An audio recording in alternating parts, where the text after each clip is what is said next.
employee group, Phil Jalowiec, adjunct faculty.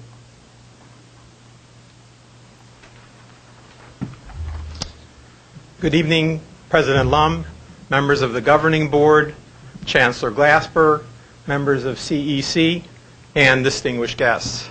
My name is Phillip Jalowiec. Usually gets called Jalowiec, but Phil works perfectly. Let me take a moment and introduce our Vice President, Laura Fry, who's with me this evening. Thank you, Laura. I want to publicly thank Dr. Glasper, Dr. Harper-Marinick, and Dr. Randolph for supportive and collaborative environment that they have fostered while we are seeking solutions to the issues raised since the presentation of when is an adjunct faculty an employee last April.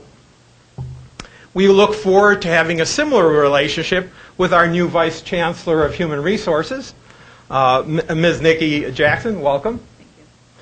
Our progress on solutions have yielded 2 items this month. First, a single adjunct faculty employee handbook for adjunct faculty across the district, which is now in the process of legal review and review by college VPAAs.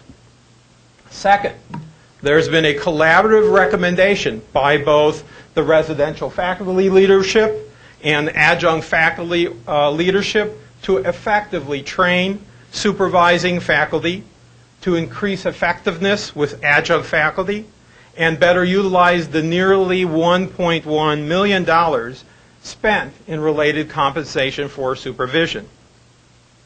There are 2 important issues that we are currently working on. One is email communication ineffectiveness and lack of indemnification for adjunct faculty. Every faculty member has 2 email addresses, their college address and their Maricopa Enterprise ID or MEID address.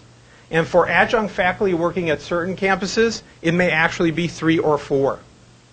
While district business is to be carried out through their college addresses, our students communicate with our instructors through the MEID email system.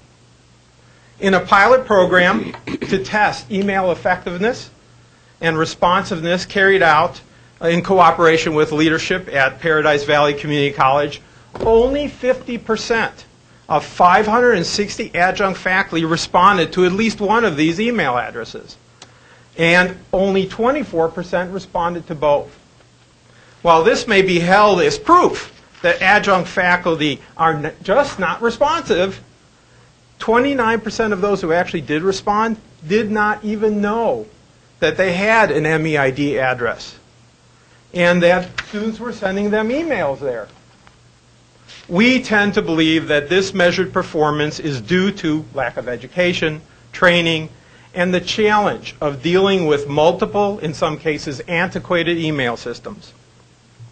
This obviously represents a significant barrier to adjunct faculty effectiveness and detracts from all of our efforts for student success. Adjunct faculty, as instructors of over 60% of our courses, are often the primary ambassadors of the district to our students. Yet, unfortunately, according to our current policy manual, they are explicitly excluded from indemnification for actions taken on behalf of the district. This means every time an adjunct faculty enforces district policy, for example, dropping a student for not attending during the first week of the course, they are personally liable and totally exposed for acting on behalf of the district. From our discussions with executive administration, this has not been an outcome that the district has historically allowed. However, it is an example where policy and practice need to be reconciled. And we hope the governing board, in its review of policy this year, will rectify the situation. The AFA thanks the governing board and executive administration for their continued support of our active engagement in advocating for adjunct faculty. Our objectives are to foster a more effective, professional, and fluid workforce as a key component in driving student success in 21st century Maricopa. Thank you very much. I'll be glad to answer any questions you might have. The source of your data, you did a survey then to the... Yeah, we have a fairly detailed, we worked through the end of the fall into the spring. We actually sent out about 12 different emails over all kinds of styles. It's a detailed, there's detailed reports available and published on the web. We'll be glad to share those at length. Would you please? Great.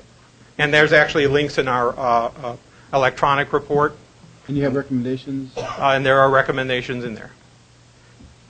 Chairman, I'm curious, what is the liability of withdrawing a student in the first week?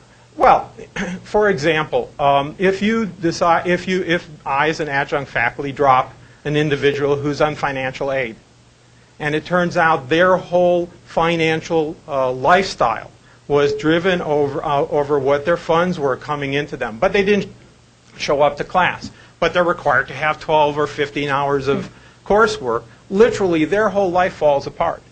Now, a faculty member, residential faculty member doing that, if the individual student says, hey, you know, you've ruined my life, Maricopa will say, wait a minute, that's our policy. We'll take care of it as an organization. Adjunct faculty member does not have any indemnification there. Basically, the student could sue an adjunct faculty member and say, it's your fault, you ruined my life. Ultimately, I think there was a degree of oversight, maybe not realization of what was done, and I hope we can rectify that. I mean, ultimately, we are standing as adjunct faculty and other employee groups as if we enforce policy, the person can turn to us as individuals. Well, it would be worthwhile to know